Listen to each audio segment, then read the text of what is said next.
تھوڑی سی آپ کو تاریخ بتاؤں کہ اسلام ہندوستان میں کیسے آیا۔ سب سے پہلے محمد بن قاسم رحمۃ اللہ علیہ، انہوں نے 92 ہجری میں سندھ پر حملہ کیا جب راجہ داہر کے ڈاکوؤں نے مسلمانوں کا ایک قافلہ لوٹ لیا، بحری جہاز۔ تو اس کے بدلے میں مسلمانوں کی طرف سے لشکر کشی ہوئی اور محمد بن قاسم رحمۃ اللہ علیہ ملتان تک پہنچے۔ ان کے پاس 12,000 کا لشکر تھا، لیکن جب وہ ملتان پہنچے وہ لشکر 1 لاکھ ہو چکا تھا کہ مقامی لوگ فوج کے اخلاق اور محمد بن قاسم کی سیرت سے اتنے متاثر ہوئے، وہ جوک در جوک مسلمان ہوتے چلے گئے، اور ملتان جب پہنچے تو وہ 1 لاکھ میں تبدیل ہو چکے تھے۔ تو سب سے پہلے سرزمین ہند میں اسلام کی حکومت قائم ہوئی۔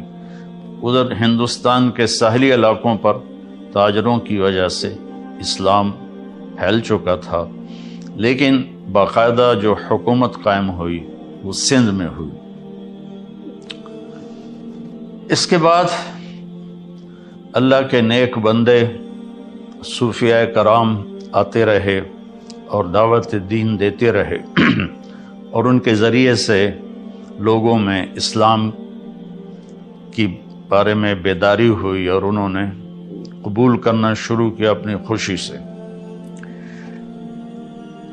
اوپر جو ہندوستان ہے جس کو اتر پردیش کہتے ہیں، وہاں جو اسلام کی حکومت قائم ہوئی وہ شہاب الدین غوری رحمۃ اللہ علیہ نے حکومت کو قائم کیا۔ اس سے پہلے محمود غزنوی نے 17 حملے کیے، لیکن انہوں نے کوئی حکومت قائم نہیں کی، بلکہ بس فتح کر کے واپس چلے جاتے تھے۔ البتہ بھیرا تک، ملتان تک انہوں نے اپنی حکومت کو وسیع کیا، کہ اس وقت ملتان میں ایک کافر طبقہ تھا جو کہتا ہم مسلمان ہیں، قرامطہ، لیکن وہ بہت ہی گندے سفاک لوگ تھے، تو ان کو محمود غزنوی نے صاف کیا۔ پھر 1191 صدی میں ہندوستان کا سب سے بڑا حکمران پرتھوی راج تھا۔ ہندوستان میں راجے مہاراجے بہت سارے تھے، صرف 2 کی حکومت قائم ہوئی پورے ہندوستان پر، ایک جلال الدین اکبر اور ایک اورنگزیب عالمگیر۔ تو 1190 میں شہاب الدین غوری اور پرتھوی راج کی لڑائی ہوئی تراوڑی کے میدان میں، جس میں شہاب الدین غوری کو شکست ہوئی اور وہ زخمی ہو کر گر رہا تھا۔ پیچھے سے ایک ترک سپاہی نے اپنے گھوڑے سے چھلانگ لگائی اور ان کو یوں پکڑا اور گھوڑا لے کر وہ لشکر کو چیرتا ہوا نکل گیا، جان بچ گئی۔ اس کے بعد وہ سارا سال بستر پہ نہیں سویا، اور جو بھاگے تھے ان کو بڑی سزائیں دی اس نے۔ پھر 1191 میں وہ اپنا لشکر لے کر دوبارہ نکلا اور اسی میدان میں ٹھہرا جہاں پہلی جنگ ہوئی تھی۔ تو پرتھوی راج اس دوران تیاری کے بغیر مطمئن رہا کہ میں نے شکست دے دی ہے، میرا کوئی کیا بگاڑ سکتا ہے، تو وہ اس میں تھوڑی سستی آ گئی۔ جب لشکر آمنے سامنے ہوئے تو پرتھوی راج نے کہا تم چلے جاؤ ورنہ تمہارا یہی حال کروں گا جو پہلے کیا تھا۔ شہاب الدین غوری نے اپنا لشکر ہٹا لیا اتنی دور تک کہ وہ نظر آنا بند ہو گیا، اور پھر صبح سے پہلے اس نے اپنے لشکر کو حملے کا حکم دیا۔ اس وقت پرتھوی راج کا لشکر اپنی پوجا پاٹ میں تھا، تو انہوں نے حملہ کیا، تو اس میں پرتھوی راج قتل ہوا اور ان کو شکست ہوئی۔ اس کی عمر 42 سال تھی۔ تو پھر شہاب الدین غوری رحمہ اللہ تعالی اجمیر گئے، پھر دہلی گئے، وہاں اپنی پوری ایک ٹیم بنائی، اور قطب الدین ایبک ان کا غلام تھا۔ شہاب الدین غوری کی اولاد نہیں تھی، تو انہوں نے قطب الدین ایبک کو اپنا غلام بنایا ہوا تھا، تو انہوں نے اپنا پایا تخت لاہور بنایا، اور دہلی میں التمش تھا ان کا غلام، اس کو بٹھایا، اور ملتان میں ناصر الدین قباشہ تھا، اس کو بٹھایا۔ شہاب الدین غوری واپس افغانستان جا رہے تھے، راستے میں چکوال کے قریب رات میں وہاں کے مقامی لوگ گکھڑ تھے، انہوں نے حملہ کیا اور اس میں شہاب الدین غوری شہید ہو گئے۔ تو قطب الدین بھی کوئی زیادہ حکومت نہیں کر سکے، 4 سال حکومت کی اور ان کا انتقال ہو گیا۔ میں جب لاہور پڑھتا تھا سینٹرل ماڈل سکول، تو انارگلی کے پیچھے ایک گلی تھی، وہاں سے گزرتے تو ایک قبر جس میں محلے والے کوڑا پھینکتے تھے وہ قبر ہوتی تھی، تو ایک دفعہ غور سے پڑھا تو وہ قطب الدین ایبک کی قبر تھی۔ پھر ضیاء الحق مرحوم نے اسے وسیع کیا اور مکان خرید کے ڈھا کے بڑا اچھا خوبصورت ان کا مقبرہ بنایا۔ اس کو خاندان غلامہ کہتے ہیں۔ پہلا خاندان جس نے حکومت کی وہ خاندان غلامہ ہے، کہ اصل غلام تھے سارے اور حکومت میں آ گئے تو خاندان غلامہ کہتے ہیں۔ التمش اتنا نیک آدمی تھا، جب خواجہ قطب الدین بختیار کاکی کا انتقال ہوا تو انہوں نے وصیت کی میرا جنازہ وہ پڑھائے جس کی تہجد فوت نہ ہوئی ہو اور جس کی عصر کی سنتیں فوت نہ ہوئی ہوں، میرا جنازہ وہ پڑھائے۔ تو سناٹا چھا گیا، میت سامنے اور کوئی نکلتا ہی نہیں، چونکہ عصر کی سنتیں تو غیر موقدہ ہیں، کوئی پڑھے نہ پڑھے۔ تو جب کوئی بھی نہیں نکلا تو پھر ایک آدمی منہ لپیٹے ہوئے روتا ہوا باہر نکلا کہ میرے پیر نے میرا راز فاش کر دیا۔ وہ سلطان التمش تھا جس نے جنازہ پڑھایا کہ میری نہ کبھی عصر کی سنتیں قضا ہوئی ہیں نہ تہجد قضا ہوئی ہے۔ ان کے پاس ایک دفعہ غلاموں کی ایک جماعت لائی گئی، تو انہوں نے 19 غلام سلیکٹ کیے اور 20واں چھوڑ دیا۔ اس کا قد بھی چھوٹا تھا اور شکل بھی اچھی نہیں تھی، باقی 19 اس نے خرید لی۔ تو وہ غلام جس کو انہوں نے رد کیا، اس نے کہا بادشاہ سلامت آپ نے یہ غلام کس لیے خریدے ہیں؟ کہنے لگے اپنے لیے۔ کہ مجھے اللہ کے لیے خرید لو۔ تو اس کو یہ جواب بڑا پسند آیا اور اس نے اس کو بھی خرید لیا۔ اس کا نام تھا غیاث الدین۔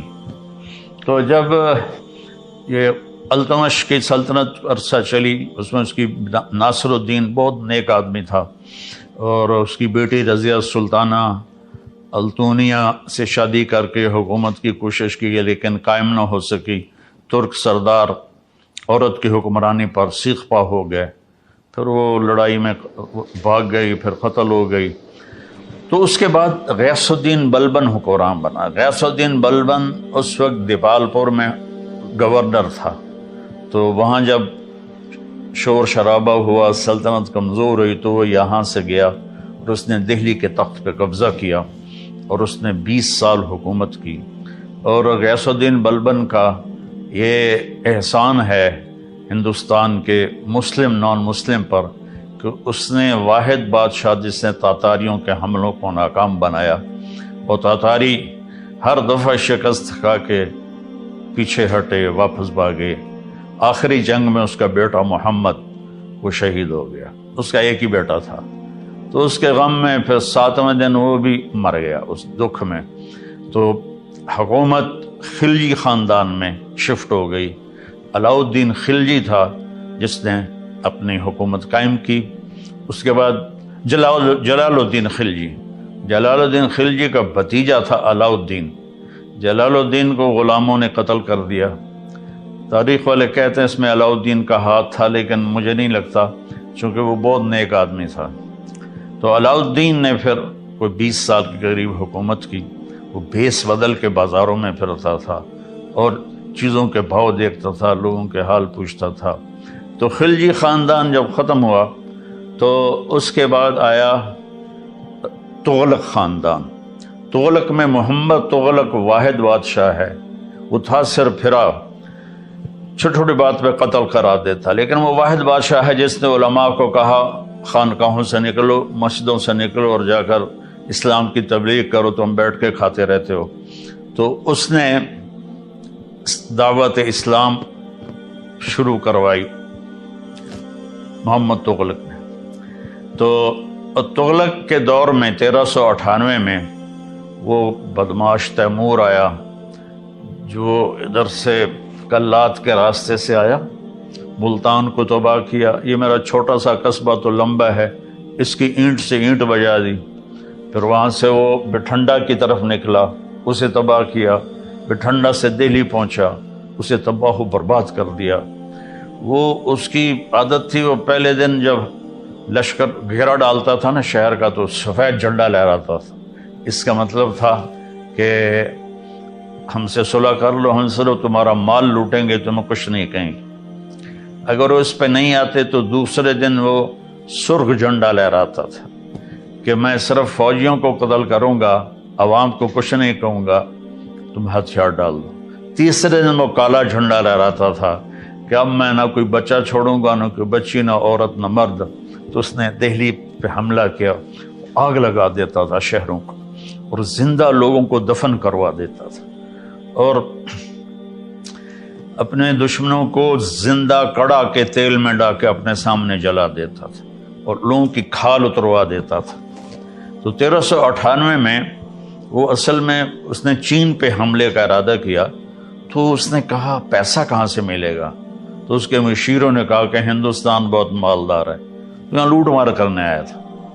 تو اس کے بعد 1,00,000 قیدی بنا کے واپس گیا اور سادات کو حکومت دے گیا، سادات خاندان کی حکومت۔ میں مختصر بتا رہا ہوں تاکہ آپ کے سامنے ایک تصویر آ جائے۔ تو واپس جا رہا تھا تو اس کو سفر میں دشواری پیش آئی کہ 1,00,000 آدمیوں کو لے کے چلا ہونا کہ سب کے سر اڑا دو تاکہ ہم آسانی سے سفر کر سکیں۔ سب کے سر اڑا دی۔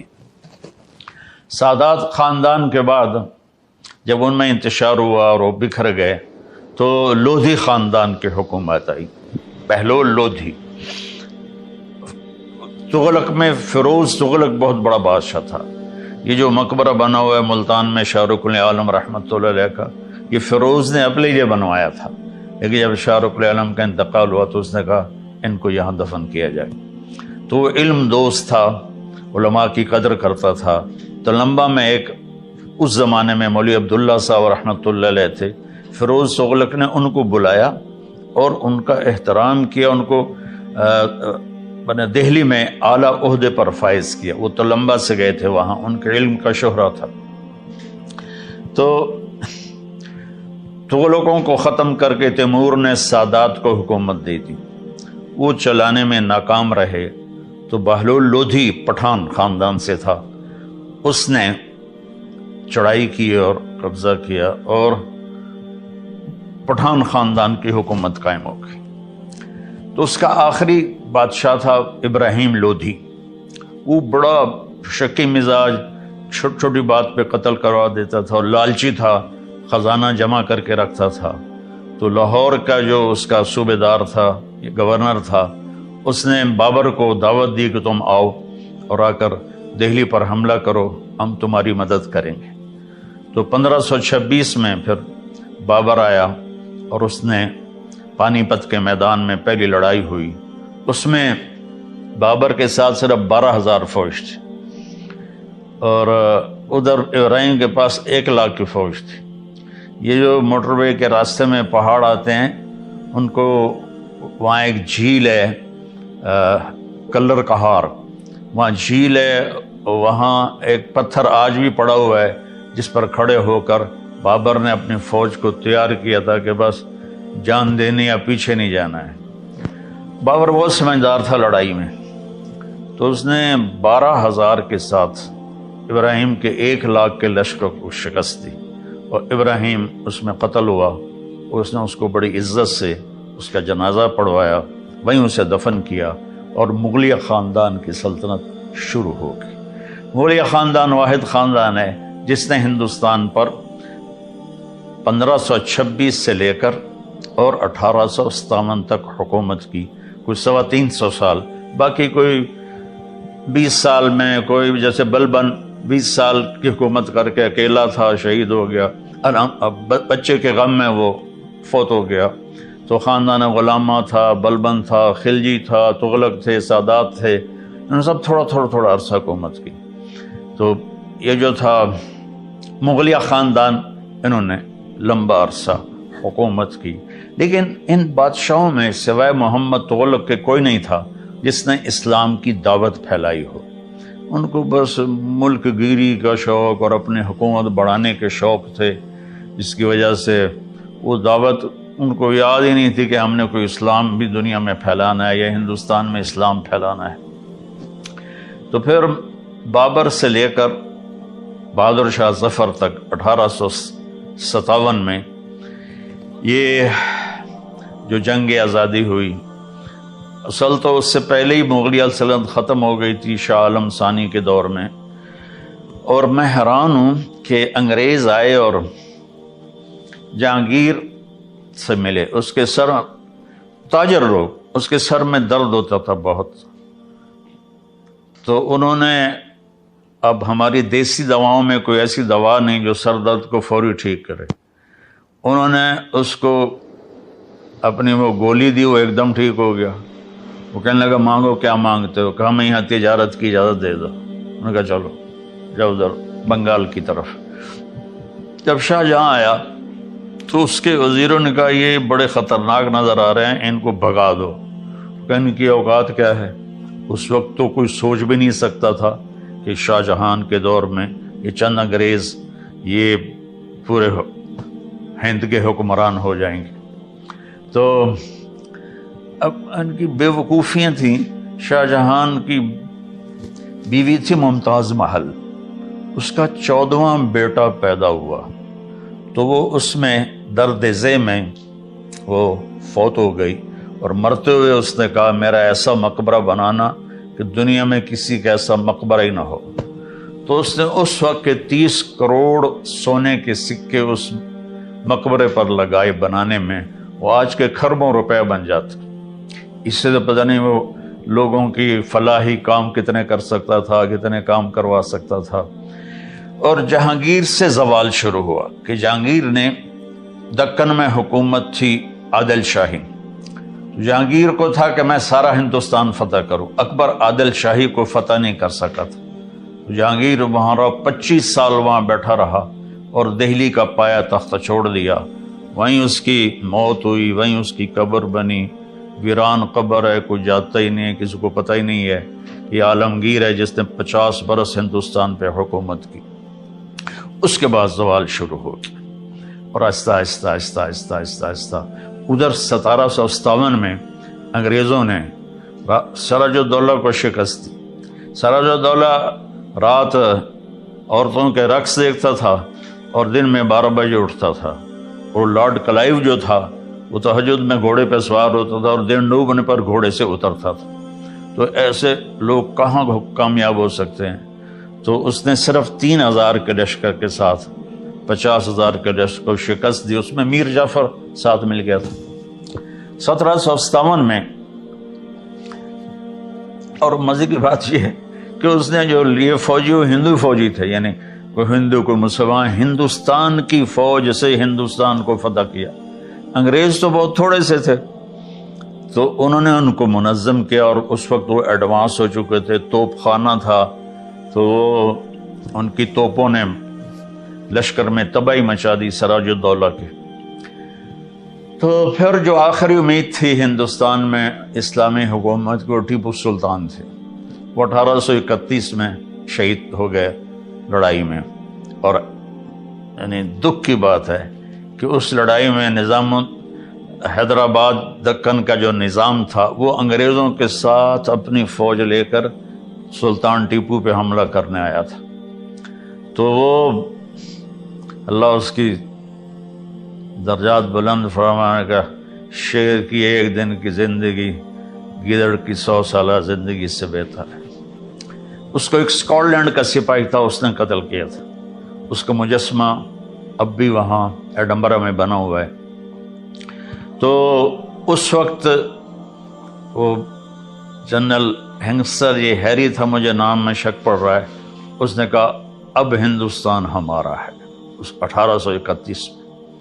پھر وہ شاہ عالم ثانی کے دور میں دہلی پر آ گئے، اور شاہ عالم ثانی کی حکومت صرف محل میں تھی اور قلعے میں تھی۔ 1857 کی جنگ آزادی ہوئی، وہ ایک غدر تھا، اور اس میں انہوں نے بہت ظلم کیے، اور کوئی منظم نہیں تھا، کسی قسم کی کوئی ترتیب نہیں تھی، تو انہوں نے دلی میں لوٹ مار مچا دی۔ تو ایسے کہاں لڑ سکتے تھے؟ تو پھر انگریزوں آئے اور انہوں نے دوبارہ اس پر قبضہ کیا، اور 1857 سے لے کر 1947 تک انگریز حکمران آئے، اور انہوں نے اپنا نظام تعلیم جاری کیا۔ یہاں جو بھی تبدیلیاں لے کر آئے وہ بعد میں ہندوستان والے، پاکستان والوں کے لیے بڑی مفید ثابت ہوئی۔ تو 1947 تو علامہ اقبال رحمۃ اللہ علیہ نے سب سے پہلے تصور پیش کیا کہ ہمارے لیے ایک الگ ملک ہونا چاہیے جس میں مسلمان اپنے طرز اسلام پر زندگی گزار سکیں۔ تو اللہ تعالیٰ درجے بلند فرمائے قائد اعظم رحمۃ اللہ علیہ کے، وہ اس مسلم لیگ کی بنیاد رکھی گئی 1940 میں، یا شاید اس سے پہلے 1940 میں تھی، لیکن وہ بری طرح ہار گئے، تو لیکن انہوں نے ہمت نہیں ہاری اور پھر دوبارہ لگ گئے۔ اور تو اکثر علماء کا یہ تھا ذہن کہ الگ ملک نہیں بننا چاہیے، بہت قتل عام ہوگا، لیکن مولانا شبیر احمد عثمانی رحمۃ اللہ علیہ اور مولانا ظفر احمد عثمانی رحمۃ اللہ علیہ اور مولانا اشرف علی تھانوی رحمۃ اللہ علیہ، ان کا ذہن یہ تھا کہ الگ ملک ہونا چاہیے، چونکہ مسلم اور غیر مسلم کی ترجیحات ایک نہیں ہیں، تو یہ اکٹھے چل نہیں سکیں گے، اور یہ بات ان کی بہت درست تھی۔ اللہ تعالیٰ نے اپنا فضل فرمایا اور ان کی محنت۔ دوسرا 1941 میں جو جنگ عظیم ہوئی دوسری، اس میں برطانیہ ٹوٹ کے رہ گیا اور اس کی ساری طاقت ختم ہو گئی، اور اس کے ملک جس پر قبضہ تھا، ایک دور تھا انگریز کی سلطنت میں سورج نہیں ڈوبتا تھا، اور پھر کیا ہوا کہ آہستہ آہستہ سارے ملک نکلتے گئے، تو انہوں نے دیکھا کہ اب ہم انڈیا پہ حکومت قائم نہیں کر سکتے۔ جب کبھی امت تھی تو راجہ داہر کے ڈاکوؤں نے ہمارا قافلہ لوٹا، ایک لڑکی نے کہا یا للحجاج، حجاج ظالم، کوئی ہماری تاریخ کا اچھا انسان نہیں، ہماری تاریخ کا کوئی قابل ذکر انسان نہیں، ظالم، یا للحجاج، اے حجاج تو کہاں ہے؟ بصرے کا، عراق کا گورنر تھا، چند لوگ جان بچا کے بھاگ نکلے تھے، وہ پہنچے تو انہوں نے حجاج سے کہا کہ ایک لڑکی نے یوں پکارا تھا، تو وہ کھڑا ہو گیا کہ لبیک یا اختی، لبیک یا اختی، لبیک یا اخت، میری بہن، حجاج حاضر ہے، حجاج حاضر ہے، حجاج حاضر ہے۔ آپس میں عزتیں محفوظ تھیں، غیروں نے عزت پہ ڈاکہ ڈالا تھا، تو ایک بدماش کھڑا ہو گیا، کوئی تاریخ کا اچھا انسان نہیں ہے، بدماش، بنو امیہ کا چھوڑا ہوا بدماش تھا۔ عبد الملک ابن مروان تو مر چکا تھا، ولید اسی نے اس کو مسلط کیا تھا، اور وہ ولید کا زمانہ تھا۔ ایک لڑکی کی پکار پر اس نے قسم اٹھائی، نہ چارپائی پہ سوؤں گا، نہ بیوی کے قریب جاؤں گا جب تک اس بچی کے میں آواز کو نہیں پہنچوں گا۔ یہاں موبائل پہ قتل ہو رہے ہیں، کون قتل کر رہا ہے؟ حکومت کا کیا قصور ہے؟ حکومت کتنے سپاہی کھڑے کرے؟ اللہ کو ساتھی بناؤ، اللہ کو ساتھی بناؤ، اللہ پہرے پر آئے گا تو یہ کام ہوگا۔ ہماری حکومت بیچاری 5 لاکھ سپاہی ہیں، اندازاً کہہ رہا ہوں 18 کروڑ پر کیسے نگہبان بن سکتے ہیں؟ پہلا لشکر بھیجا، ایک لڑکی کی پکار پہ اس لشکر شکست ہو گئی، اکثر شہید ہو گئے۔ پھر دوسرا لشکر بھیجا، مکران میں ان کو بھی شکست ہو گئی، وہ بھی شہید ہو گئے، تھوڑے سے بچے۔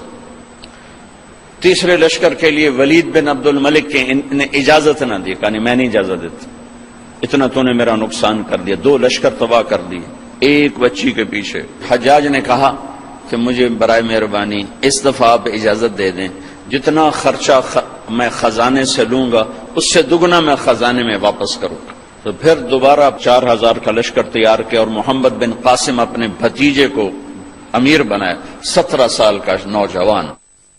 اور اس کو روانہ کیا، اور اللہ نے اس کے ذریعے سے محمد بن قاسم میرے ضلع ملتان تک داخل ہوا، 92 ہجری میں ملتان میں داخل ہوا، اور مکران سے ملتان تک 1 لاکھ انسانوں نے کلمہ پڑھا، اس کے خلوص پر، اس کے اخلاق پر، اس کے ایمان پر۔ ایک بچی کی فریاد پر حجاج جیسا تڑپ اٹھا تھا، آج کروڑوں بچیوں کی فریاد ہے۔ لیکن مصیبت یہ ہے کہ ان کروڑوں کی عزتوں سے کھیلنے والے یہودی نہیں ہیں، مسلمان ہیں۔ تم اللہ کے قانون سے ٹکراتے ہو، پھر کہتے ہو اللہ ہماری مدد نہیں کرتا، اللہ کدھر؟ اللہ تو ہے، نحن اقرب الیہ من حبل الورید، ہم تیری شارخ سے زیادہ قریب ہیں، پر تو جاری تو لگا۔ ابو مالک رضی اللہ تعالیٰ عنہ کو چور پڑ گیا، صحابی ہیں، طائف سے آ رہے تھے، راستے میں چور پڑ گیا، کہنے کہ میرا مال لے لے، مجھے کیا کرے گا؟ کہا نہیں، تجھے بھی قتل کروں گا، ورنہ تو جا کے عمر کو میری شکایت لگائے گا، میں پکڑا جاؤں گا۔ کہنے کہ پھر 2 رکعت تو پڑھنے دے، آخری نماز کا پڑھ لے، نماز سے کیا ہوتا ہے؟ نماز سے کیا ہوتا ہے؟ نماز پڑھی، 2 نفل پڑھے، یا ودود یا ذا العرش المجید یا فعالا لما یرید۔ ہائے ہائے ہائے، اللہ کو جو پکارا اور اس نے تلوار اٹھائی کہ یا ارحم الراحمین، یا ایک دفعہ یا ارحم الراحمین، تو ایک دم آواز آئی لا تقتلہ، اسے مت قتل کرو۔ اس نے ادھر دیکھا ادھر دیکھا، کوئی ہے؟ کوئی بھی نہیں۔ تو اس نے پھر تلوار اٹھائی، انہوں نے کہا یا ارحم الراحمین۔ پھر ایک آواز آئی لا تقتل، مت مارو۔ پھر اس نے ادھر دیکھا ادھر دیکھا، کوئی نظر نہیں آیا۔ پھر انہوں نے تلوار اٹھائی کہ یا ارحم الراحمین۔ تو ایک دم ایک سوار ظاہر ہوا گھوڑے پر، اس کے ہاتھ میں نیزہ تھا، تو اس نے آتے ہی سیدھا اس کے سینے کے پار کیا، وہ چور گر اور اس کے جسم کو آگ لگی، راکھ بن گئی۔ ابو مالک رضی اللہ تعالیٰ عنہ فرمانے لگے میرے بھائی کون ہو؟ اللہ نے میری مدد کی تیرے ذریعے سے۔ یہ نہیں کہا کہ تو نے میری مدد کی، کہا اللہ نے میری مدد کی تیرے ذریعے سے۔ تو انہوں نے فرمایا ارے میرے دوست، جب تو نے اللہ کو پکارا فَكَانَتْ لِأَبْوَابِ السَّمَاءِ قَعْقَعًا، جب تو نے کہا یا ودود یا ذا العرش المجید، جب تو نے یا ارحم الراحمین کہا تو 7 آسمان کے دروازے لرز اٹھے، کانپ اٹھے۔ جب تم نے دوبارہ پکارا تو آسمان کے فرشتوں میں چیخ و پکار مچ گئی۔ جب تم نے تیسری دفعہ پکارا تو میرے اللہ نے کہا کون ہے میرے بندے کی مدد کے لیے تیار؟ تو میں نے عرض کی یا اللہ میں تیار ہوں، کہ میں 7ویں آسمان کا فرشتہ ہوں۔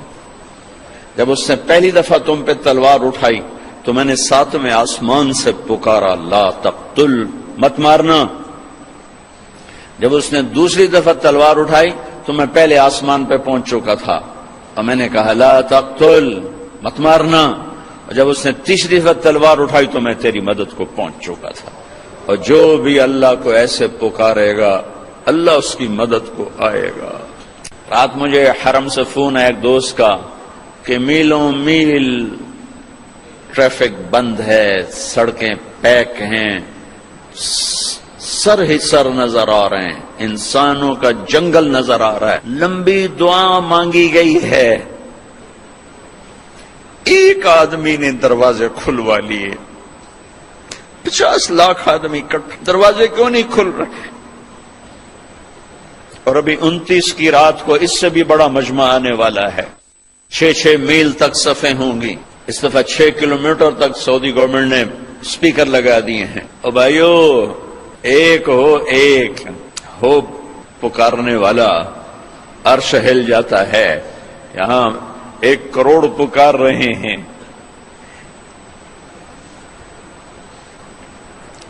دل کے پھپھولے جل اٹھے سینے کے داغ سے، اس گھر کو آگ لگ گئی گھر کے چراغ سے. حکومتوں کو گلہ نہ دو، سیاستدانوں کو گلہ نہ دو، فوج پولیس کو گلے نہ دو. یہ دیکھو ہمیں اور آپ کیا کر رہے ہیں.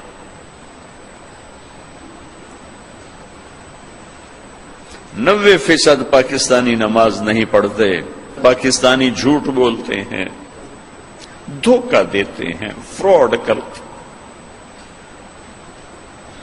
پاکستان اللہ بخشش فرمائے چودھری رحمت علی کی، کیا خوبصورت نام رکھا تھا، پاک زمین. نام ہو پاک زمین اور سود کے بازار گرم ہوں، اور فیصل آباد کے 8 بازاروں میں کھوٹ، ملاوٹ، جوا، سٹا، دھوکہ، فریب، فراڈ ہو. مسجدیں فرقہ واریت کی آگ بڑکا رہی ہوں، گھروں میں مائیں ذلیل ہو رہی ہوں.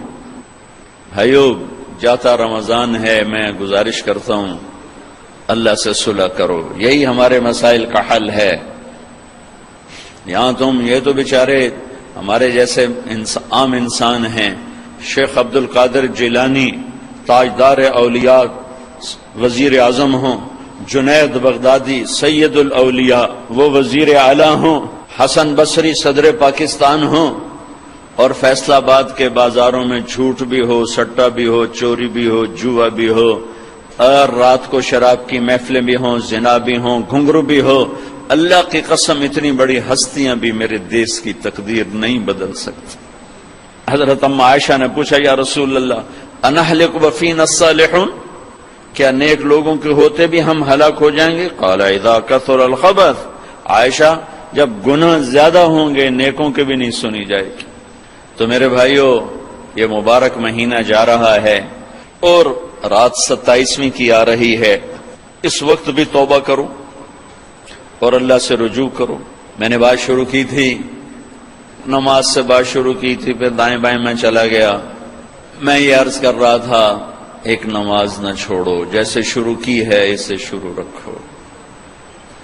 ایک اپنے گھروں سے لڑائی جھگڑے نکال دو، نفرت کے بول نکال دو، آپس کی نفرتیں نکال دو، اپنے بازاروں سے جھوٹ نکال دو، سود نکال دو، ترازو کے ناپ تول کی کمی نکال دو، ملاوٹ کھوٹ نکال دو. حکومتیں سود نہیں ختم کریں گی، تم سود ختم کرو گے. تم کو ہم سود پہ کام نہیں کریں گے. قتیبہ بن بکار رحمت اللہ علیہ ایک بزرگ تھے مصر میں، ملک کافور ایک شیدی بادشاہ تھا، ان کے درس میں آ کے بیٹھا کرتا تھا، ان کا واز سنتا. 18 سال ان کی محفل میں حاضر رہا اور ہر سال 1000 دینار ان کو گفٹ کیا کرتا تھا. 1000 دینار، 1000 دینار 2 کروڑ روپیہ بنتا ہے. 18 سال ان کو دیتا رہا. 19ویں سال ایک غلط فتوے پہ دستخط لینا چاہے. ان کی حیثیت بہت بڑی تھی قتیبہ بن بکار رحمت اللہ علیہ. ان کا فتویٰ چلتا تھا، مصر ان کے حکم کو سامنے رکھ کے چلتا تھا. عوام، آج کی عوام تو علماء سے جڑی ہوئی نہیں. عوام کا بھی قصور ہے، علماء کے بھی قصور ہے. انہوں نے منصب کو نہیں پہچانا، انہوں نے علم کو نہیں پہچانا. انہوں نے کہا حضرت یہ ایک فتویٰ ہے، اس پہ آپ دستخط فرماتے. قتیبہ بن بکار فرمانے لگے، کافور یہ تو غلط ہے، میں کیسے دستخط کروں؟ کہا حضرت کوئی نہیں، سب چلتا ہے، آپ کریں نا. میں نہیں کر سکتا، میں نے اپنے لکھے کا اللہ کو جواب دینا ہے. ہم تو ہر چیز سے بانجھ ہو گئے نا. اس نے کہا حضرت آپ ہمارا ہی کھاتے ہیں اور ہمیں ہی آنکھیں دکھاتے ہیں، آپ میرے 18,000 دینار واپس کریں. ٹھیک ہے، فتویٰ نہ دیں. اس کو خیال تھا غریب آدمی، بھوکا آدمی، کہاں ہوں گے اس کے پاس 18,000 دینار جو بھی مجھے واپس کرے گا. 36 کروڑ روپے تو آج بڑے سے بڑا تاجر ایک دم واپس نہیں کر سکتا. تو کہا میرے پیسے یہاں رکھو یا یہاں دستخط کرو. گھر تشریف لے گئے. 18 تھیلیاں مہر لگی ہوئی، مہر بھی نہیں کھلی. مہر کھول کے وکھنتسی ہے کی سر با مہر، اسی طرح مہر لگی ہوئی 18 کی 18 تھیلیاں لا کر اس کے منہ پہ مار کے کہا میرے ایمان کی اتنی قیمت لگائی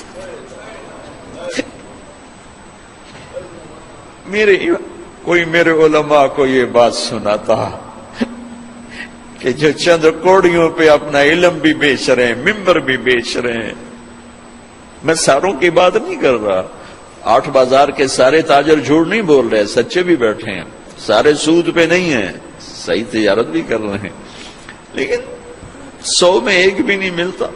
کوئی 10,000 میں ایک ہے جو سچا بھی ہے، جھوٹ سے بھی پاک ہے، سود سے بھی پاک ہے.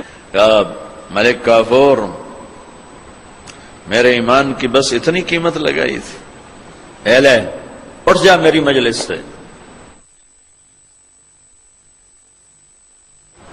کبھی یہ امت زندہ تھی، کبھی اللہ سے بڑی گاڑھی یاری تھی، اب تو مدت ہوئی ہے یار کو مہما کیے ہوئے. بھائیو مہربانی کرو، جاتا رمضان ہے، نماز نہ چھوڑنا، جھوٹ چھوڑ دو، نماز نہ چھوڑو، خیانت چھوڑ دو، نماز نہ چھوڑو، ظلم چھوڑ دو، نماز نہ چھوڑو، دھوکہ چھوڑ دو، نماز نہ چھوڑو. چپڑاسی سے لے کر 22ویں گریڈ تک خیانت ہی خیانت ہے، ظلم ہی ظلم ہے. ریڈی والے سے لے کر بڑے بڑے گروپس تک ظلم ہی ظلم ہے، خیانت ہی خیانت ہے. اور یہ جاتے رمضان کی طاق 2 راتیں، ایک آج کی رات ہے اور ایک پرسوں کی رات ہے. شب قدر اللہ ہی جانے گزر گئی یا ان 2 راتوں میں کوئی ایک ہے. بہرحال اگر وہ گزر بھی گئی ہے تو طاق راتوں کی برکت یقیناً باقی راتوں سے زیادہ ہے. تو اپنے اللہ سے مانگو بھی صحیح، روو تو وہ بھی صحیح، اور ہمت اور ارادے بھی کرو. کسی پر زیادتی کی ہے معافی مانگو، کسی کا حق دبایا ہے واپس کرو، کسی پہ ظلم کیا ہے مرنے سے پہلے معافی مانگو. اپنی کمائیوں سے جھوٹ، سود، سٹا، جوا، ان سے اپنے آپ کو بچاؤ بچاؤ بچاؤ بچاؤ. رزق حلال ہمیشہ برکتیں لاتا ہے اور رزق حرام ہمیشہ تباہی اور ہلاکت لاتا ہے. پاکستان میں ہزاروں عیب ہیں، لیکن یہ جو تبلیغ کا کام یہاں ہو رہا ہے، اللہ کی قسم یہ عجب شے ہے، یہ عجب شے ہے. میں آپ سب کی محنت کرتا ہوں کہ تبلیغ میں ضرور وقت دیں، آپ کو بہت فائدہ ہوگا. زمانے کے بعد ایک کام ملا ہے جو فرقہ واریت سے پاک ہے، جو اندر کے بغض اور نفرتوں سے پاک ہے.